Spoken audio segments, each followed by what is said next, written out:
Well, greetings, St. Paul's. How are you going right now in this pandemic? And how are you growing? What is God teaching you through His Word? I'm going to say that I've had the best start to my personal Bible reading this year than any year that I can recall in my Christian life. So far I've read through just over half of the Old Testament and the entire New Testament, and I've restarted reading the New Testament.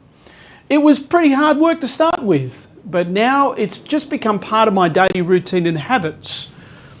But I wish I could say the same thing about my prayer life. It's hard to pray. It's hard enough for many of us to make an honest request of a friend who we trust for something that we need.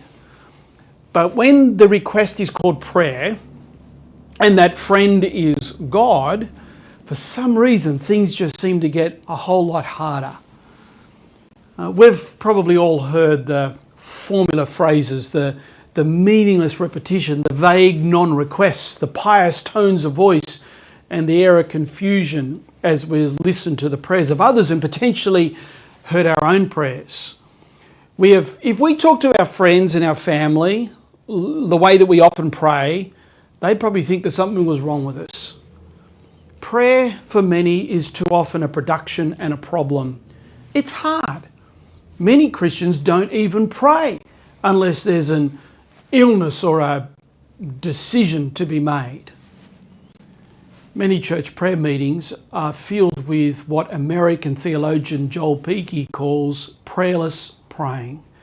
I want to grow in prayer. And I want us as a church family to grow in prayer because I want us to commune with God and to grow in confidence in Him. We want to see His face, know His glory, experience His glory. And I think right now is a good time for us to develop that culture as a church. I mean, it's always a right time, but right now is especially a right time. This coming Sunday, I want to invite you to set aside just 1 hour to join together as a church family as we fumble through prayer.